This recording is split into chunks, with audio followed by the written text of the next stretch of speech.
देखो आज हम लोग पढ़ने जा रहे हैं बाबू एनिमल्स इन प्रिजन। तो एनिमल्स इन प्रिजन जो है बाबू,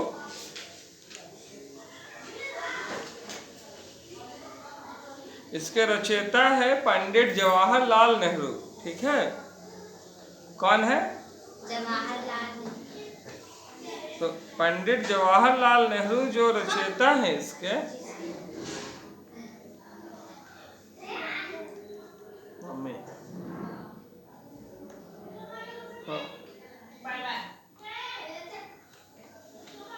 तो ये कब की घटना है ये सब भी जानेंगे हम लोग।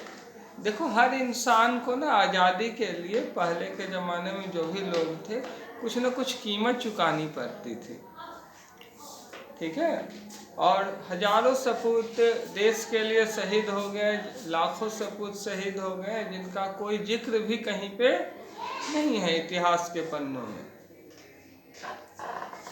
लेकिन कुछ लोग हैं जो उभरकर बड़े प्रसिद्धि को प्राप्त हुए, उन्हीं में से एक है Pandit Jawaharlal Nehru.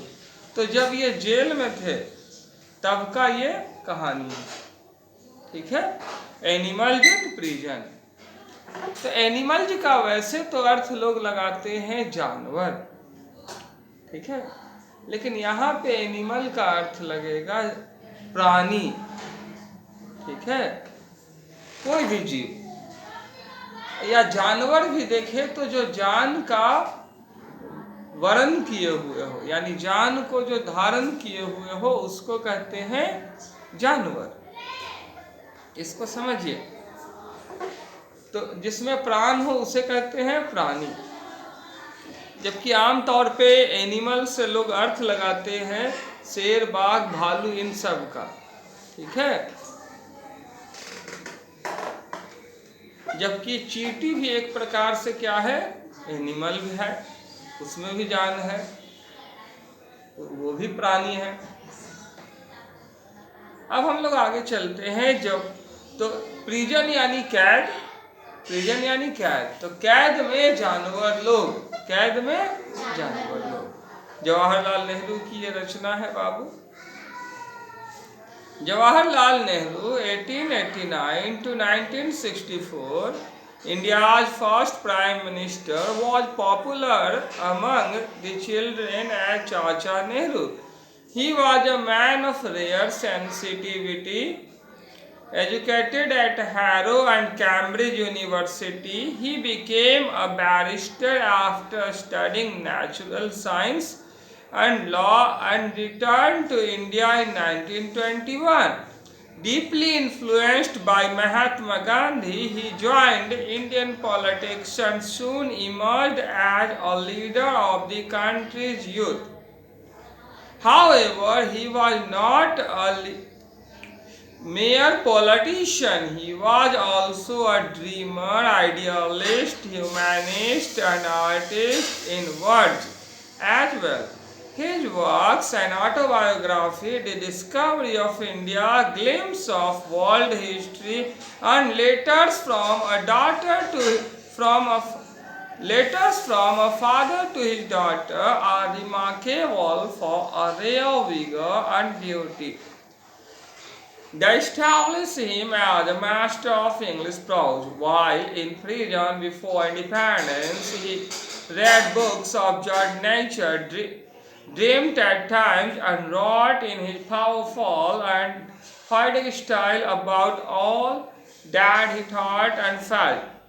His elegant poetical prose is best captured in his autobiography. The following extract taken from an autobiography reveals Nehru's love for nature.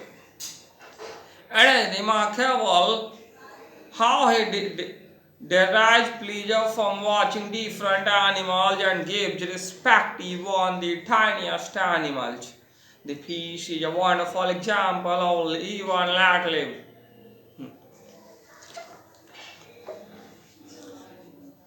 चले हम लोग आगे चलते हैं बाबू, यहाँ समझते हैं।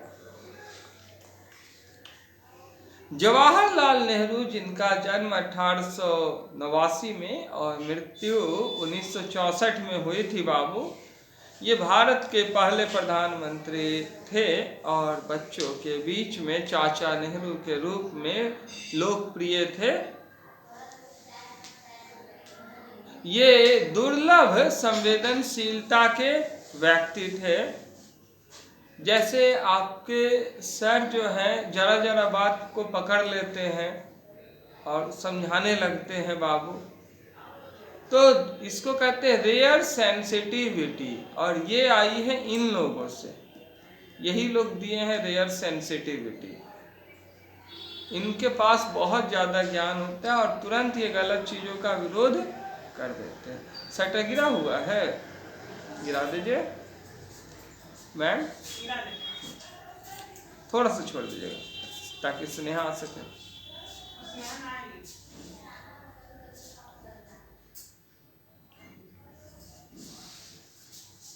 तो बाबू ये दुर्लभ संवेदनशीलता के मानव थे। इनकी शिक्षा जो है वो हैरो और कैम्ब्रिज यूनिवर्सिटी में हुई थी, जो कि संसार में बहुत ही जानी मानी यूनिवर्सिटी है, हैरो और कैम्ब्रिज यूनिवर्सिटी। ये ये विधि वक्ता बने बाबू, बैरिस्टर बने लॉ की पढ़ाई करने के बाद। अब सोचो कि इंडिया का आदमी जब इंग्लैंड जाएगा तो अंग्रेजी तो आएगा ना, वहीं रहना है, वहीं खाना है, वहीं पीना है, अंग्रेजों के बीच ही, तो अंग्रेजी तो आ जाएगी। तो उस समय के सभी लोग बहुत पढ़े लिखे होते थे, सब कोई जो भी इंग्लैंड जाते थे सब पढ़े लिखे होते थे और उनकी अंग्रेजी बेहद अच्छी हुआ करते थे। आज़ादी के उतने सालों बाद भी यहाँ के लोगों की अंग्रेजी उतनी अच्छी नहीं है, अभी भी नहीं है।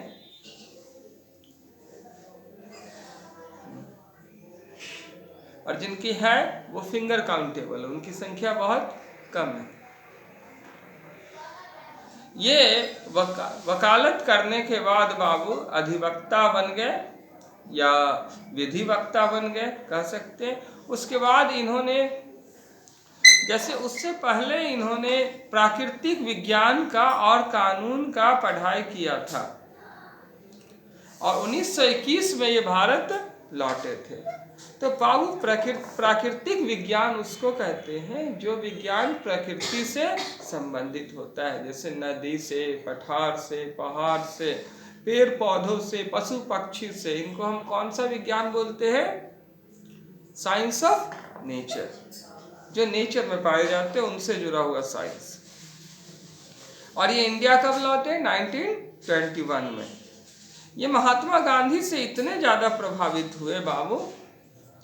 देखो, महात्मा गांधी को सब लोग आरोप लगाते हैं कि ये मुसलमानों के पक्ष लेते थे, लेकिन जरा सोचो, जिसका फेवरेट गाना हो, फेवरेट गाना, रघुपति राघव राजा राम पतित पावन सीताराम,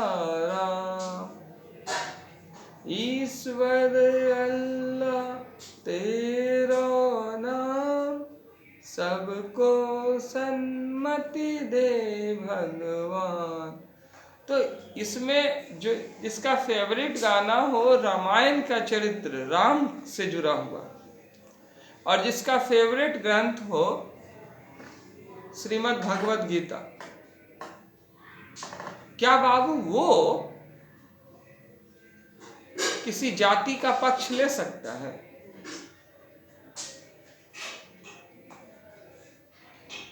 जिन्ना उनको हिंदू मानते थे, ठीक है, और अपने देश में उनको मुस्लिम लोग मानते थे, पर वो एक महापुरुष थे। थोड़ा आगे चलते हैं तो उनके चरित्र से प्रभावित होकर के जवाहरलाल नेहरू जी भारतीय राजनीति से जुड़ गए, उनके शिष्य बन गए और दिन भर काम करते रहे, रात दिन काम करते रहे। तो जल्दी ही ये उभर करके एक बड़े नेता के रूप में, युवाओं के, देश के युवाओं के नेता के रूप में सामने आए, ठीक है। एक बार लोग बता रहे थे बाबू कि एग्जामिनेशन हॉल में तोड़ फोड़ हो रहा था, ठीक है। तो बच्चे लोग तोड़ फोड़ कर रहे थे और प्रधानमंत्री जी जा रहे थे ये काफिले से, तो इनको पता चला कि हंगामा हो रहा है, तो ये अपने गाड़ी से उतरे और उतरने के बाद उस जगह पे गए तो पूछे कि क्या बात है। तो सबसे पहले वहाँ के टीचर लोगों से मिले तो बोले बच्चे चोरी कर रहे थे सर, हम रोके, ठीक है, बच्चे चोरी कर रहे थे तो एग्जाम हम उन्हें ऐसा नहीं करने दिए तो तोड़ फोड़ करने लगे। बच्चों से मिले तो क्या बात है, तो बच्चों ने कहा कि सर हम लोग जो चोरी कर रहे थे उनको ना सजा मिलेगा, हम लोगों को का भी एग्जाम देना बंद करवा दिए थे। तो इन्होंने कितनी, देखो आजकल का नेता सिक्योरिटी में रहता है और ये सिक्योरिटी छोड़ करके कूद गए, बवाल हो रहा था वहाँ पे। उसके बाद इन्होंने कहा कि ठीक है तो एग्जामिनेशन होगा, ठीक है, कैंसल नहीं होगा, जो लोग चोरी नहीं कर रहे थे उनका एग्जामिनेशन अभी शुरू किया जाए, अगर कोई चोरी कर रहे हैं तो फिर उनके खिलाफ भी कार्रवाई होगी, तैयार है? सभी बच्चे बोल दिए हाँ हाँ हाँ। प्रधानमंत्री के सामने कौन बोले? तो इसमें वो बच्चे घाटे में आ गए जो बच्चे लोग चोरी करने वाले थे, लेकिन अच्छे लोगों के साथ अन्याय ये नहीं होने दिए, टीचर भी खुश। तो ऐसे थे हमारे युवा नेता पंडित जवाहरलाल नेहरू। परंतु ये एक राजनीतिज्ञ ही केवल नहीं थे बाबू, ये स्वप्न दृष्टा भी थे, ख्वाब भी ये देखते थे, ठीक है, और आदर्शवादी थे, बहुत सारे अच्छे गुण इनमें थे, साथ ही साथ मानवतावादी थे, ह्यूमैनिस्ट थे, आर्टिस्ट थे, कलाकार थे और शब्दों के तो जादूगर थे ही, कमाल का शब्द बोलते थे। इनकी वर्क मतलब होता है काम, लेकिन वर्क का मतलब यहाँ पे रचना समझिएगा। बाबू नाखून खा रही हो, भूख लगा हुआ है क्या? हाँ तो आप ब्लेड ले लो।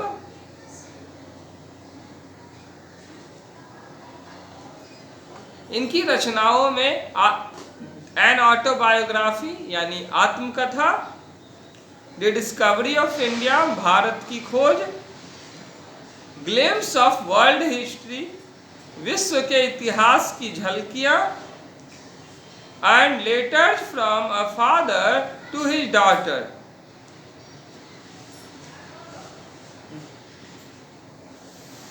पिता से पुत्री को लिखे गए चिट्ठियां इनकी शामिल है।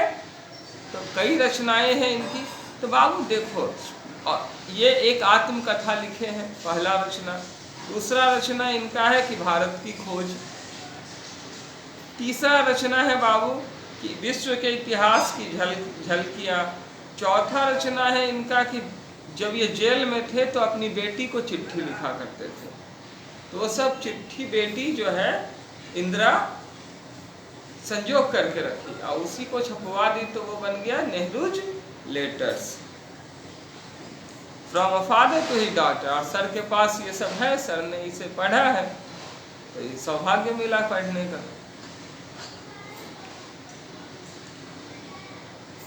ये सब जबरदस्त मेहनत का प्रतीक है बाबू, और कमाल की सुंदरता है, अद्भुत रचनाएं हैं ये सब। ये इनको अंग्रेजी के जो कहानी है उसके महान विशेषज्ञ के तौर पर स्थापित करते हैं, बहुत बड़े जानकार के तौर पर स्थापित करते हैं। इनकी रचनाएं जो है, ये रचना वो या और भी कई रचनाएं जो है वो जेल में हुई है, क्योंकि जेल में बैठे रहते थे, कोई काम धंधा नहीं होता था। देखो बाहर रहे तो इनकलाब जिंदाबाद, ठीक है, अंग्रेजों भारत छोड़ो, गांधी जी का साथ दे रहे हैं या क्रांतिकारियों का ये साथ दे रहे हैं। इनके मित्र सुभाष चंद्र बोस भी थे और महात्मा गांधी थे, दोनों लोग इनसे जुड़े हुए थे, नरम दल वाले भी और गरम दल वाले भी। और बाबू इनकी रचनाएं ज़्यादातर जेल में होती थी, तो जेल में बैठे बैठे क्या करते थे, तो लिख देते थे बहुत सारा ऐसा चीज जो इतिहास बन जाता था। मतलब जेल में भी किसी को चैन से नहीं रहना।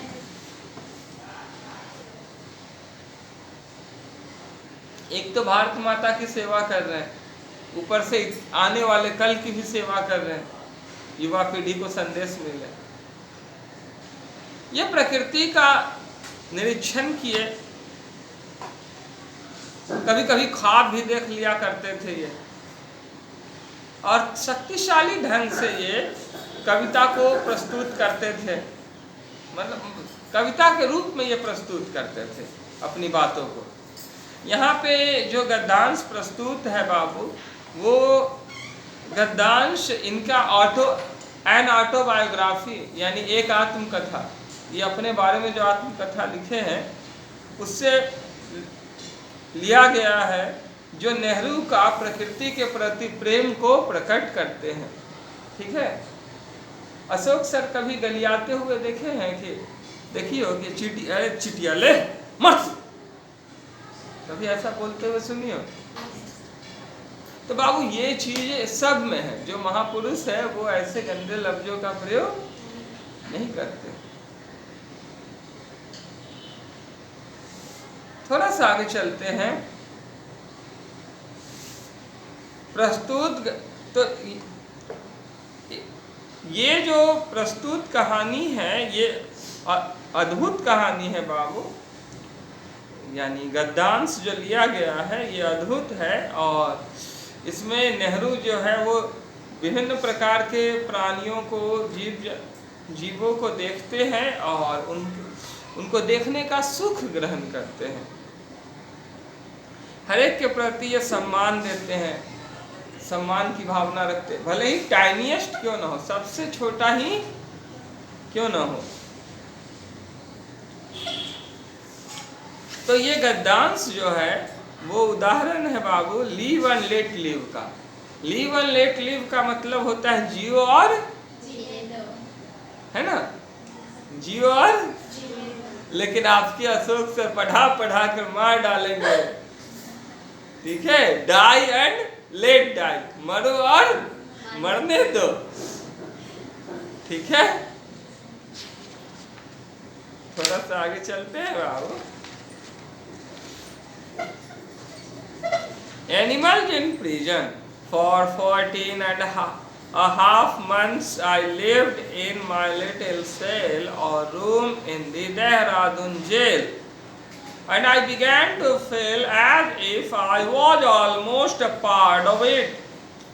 I was familiar with every bit of it. I knew every mark and dent on the whitewashed walls and on the uneven floor and the ceiling with its moth-eaten rafters.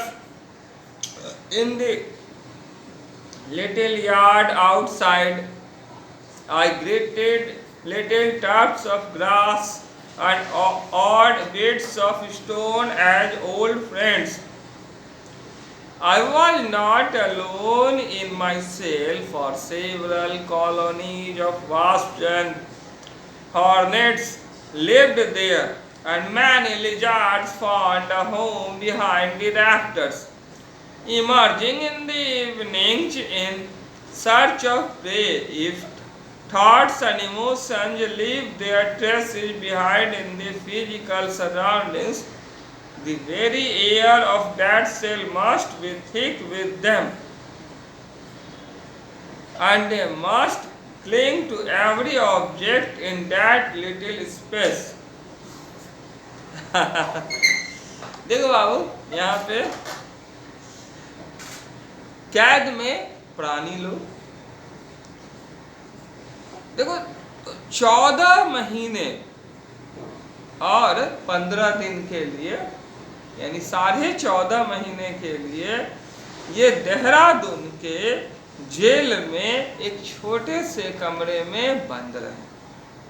ठीक है, देहरादून के जेल के एक छोटे से कमरे में ये, जैसे ये कमरा है, और जेल का छोटा सा कमरा ही इनका घर हो गया, तो इसी में ये बंद हो गए। क्लियर है? अब थोड़ा सा आगे चलते हैं बाबू। 14.5 महीने के लिए ये बंद हो गया। तो 14.5 महीने एक ही जगह रहे, मतलब आदमी 10 दिन अगर एक जगह रह ले, 1 सप्ताह ही रह ले, तो वहीं पे अकेले उसी को रहना ही है, ठीक है, उस कमरे में। तो बाबू उसके हर एक जगह से परिचित हो जाएगा, वो हर एक हिस्से से परिचित हो जाएगा। जैसे आप अपने किचन के अगर खाना बनाते होंगे तो हर एक डिब्बे से परिचित हो जाते होंगे, हर एक जगह से परिचित हो जाते होंगे, कहाँ पे क्या रखा हुआ है, ठीक है। और हम अगर जाएंगे तो वहाँ पगला जाएंगे।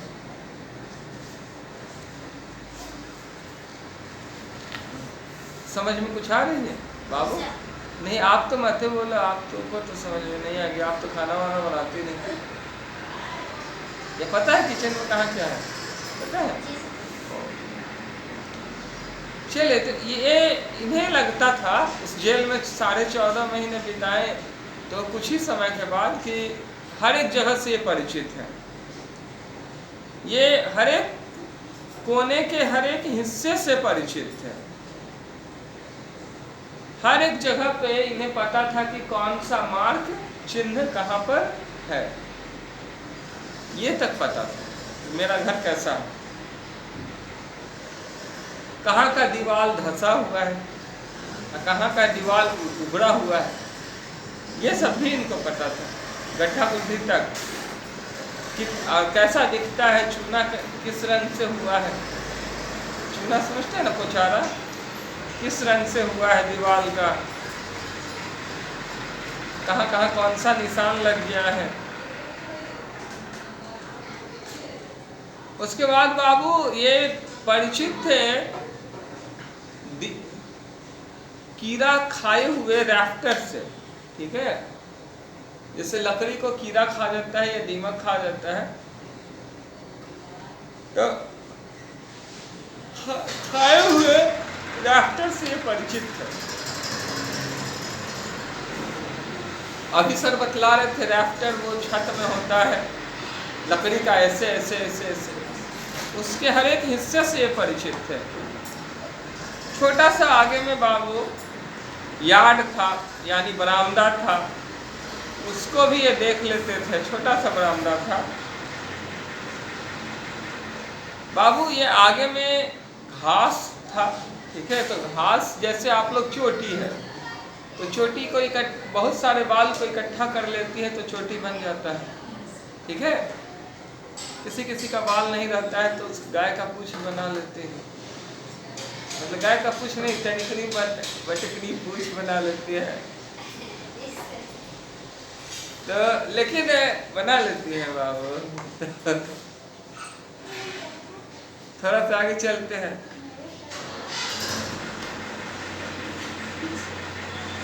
कितना प्यारा है, सब कोई का बाल है लेकिन उसका नहीं भी होता है। थोड़ा आगे चले।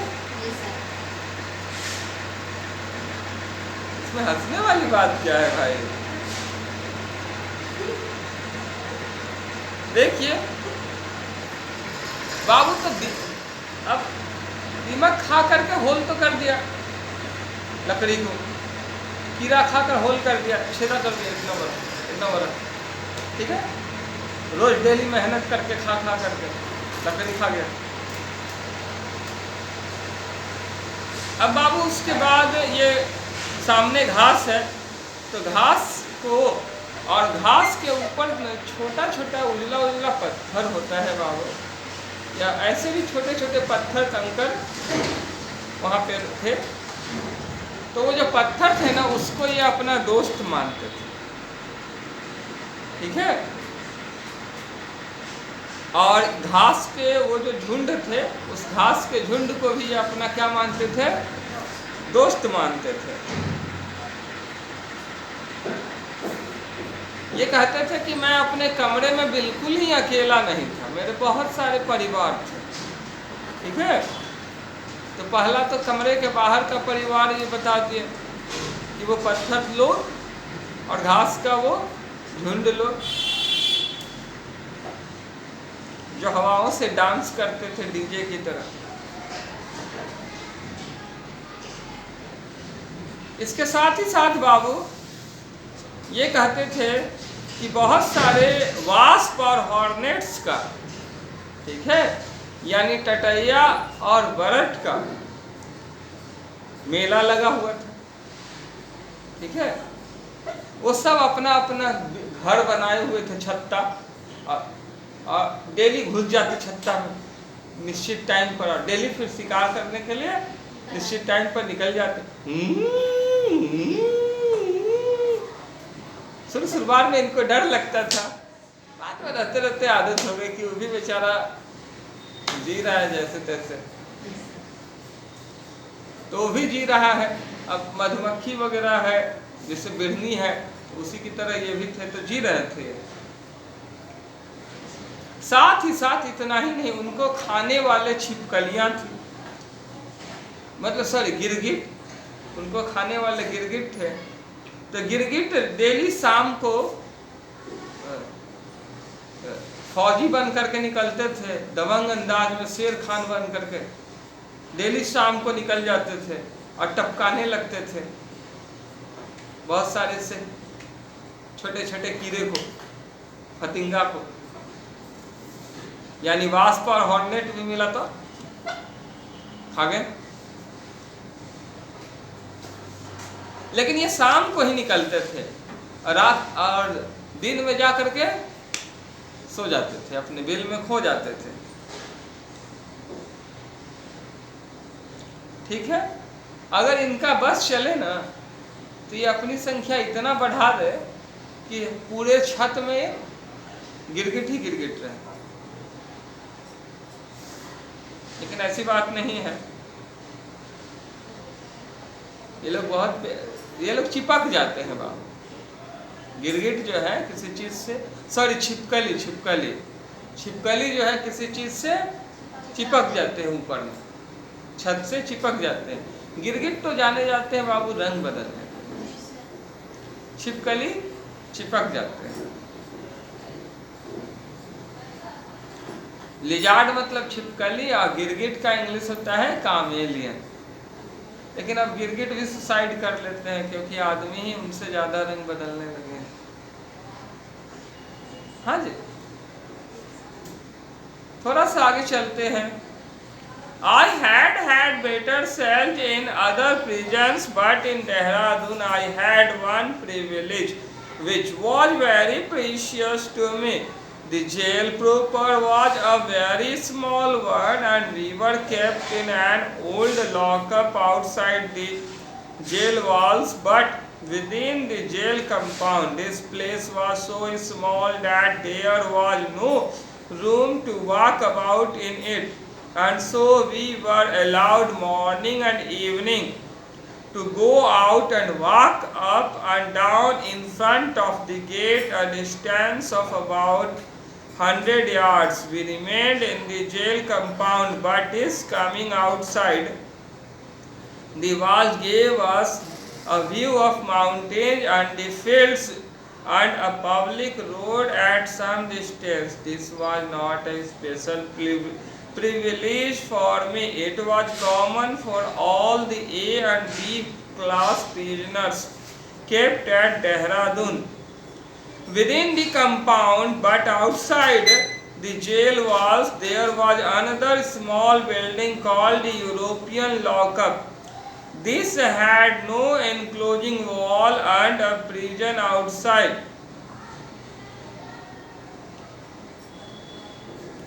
And a person inside the cell could have a fine view of the mountains and the life outside. European convicts and others kept here were also allowed to walk in front of the jail gate every morning and evening. देखो होता क्या है ना बाबू कि ये थे बाबू भारत माता के सच्चे सपूत। तो बाहर निकले तो दोनों को इसे को सपोर्ट दे देते थे, नरम दल वालों को भी, गरम दल वालों को भी, और देश की आज़ादी का ही इनका मकसद था। जैसे लोकनायक जयप्रकाश नारायण जी नरम दल और गरम दल दोनों से जुड़े हुए रहे हैं। तो बाबू ये देश की आज़ादी के लिए लड़ाई लड़ने वाले थे। तो इनका कहना था कि भारत माता की जय। तो अंग्रेजों को लगता था अरे यार ये जय तो मेरी पराजय, तो इसको काहे रहने देंगे बाहर, चल तू अंदर चल,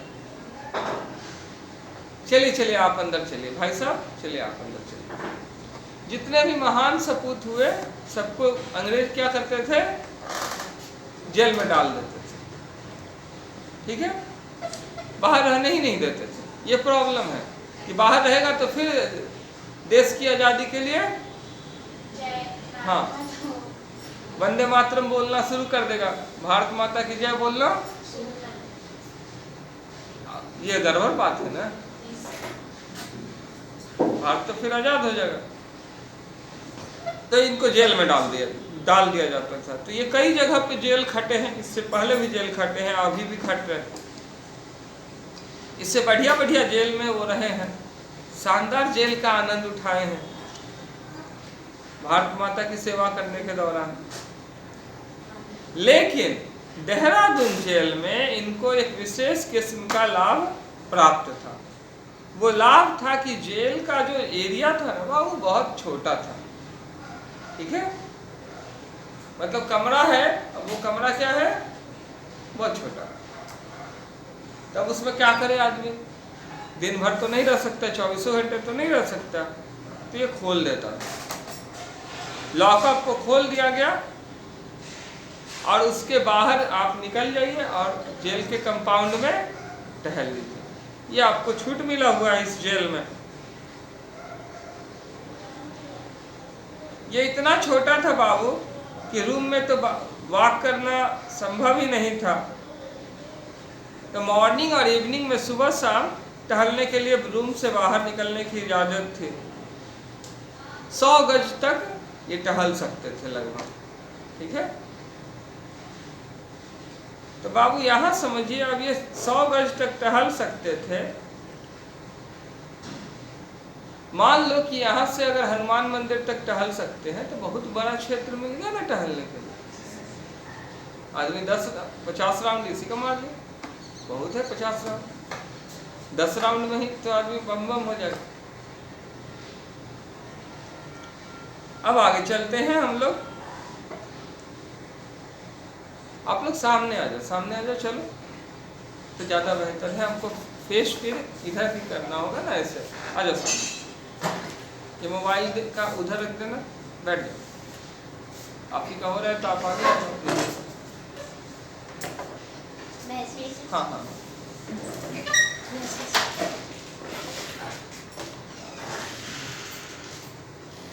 अब थोड़ा सा और आगे हम लोग चलते हैं।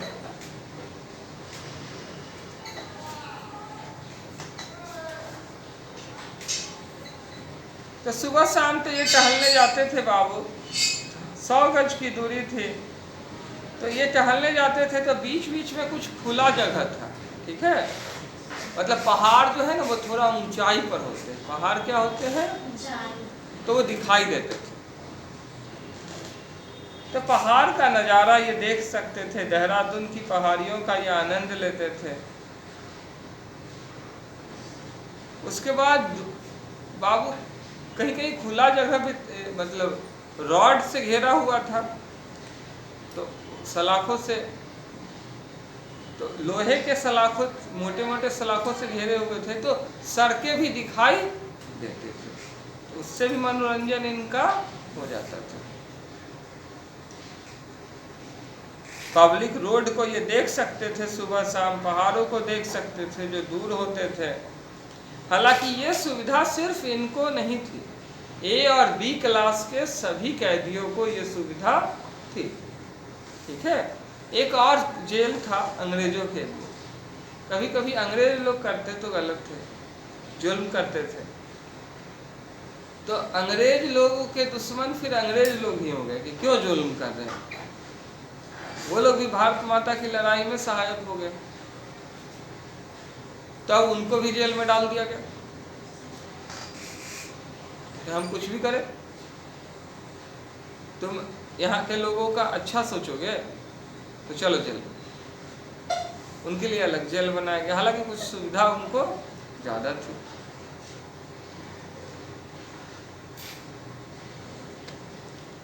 अच्छा मान लो कि एक आदमी है, ठीक है, उसको तैरना नहीं आता है, ठीक है, अब उसको नाव में ले जा करके छोड़ देंगे तो वो नाव से भागेगा क्या? वो जानता है कि हम नाव से भागेंगे समंदर है, डूब ही जाएंगे, तो उसको पूरा आज़ादी है कि जाओ तुम जा सकते हैं। तो वही बात है।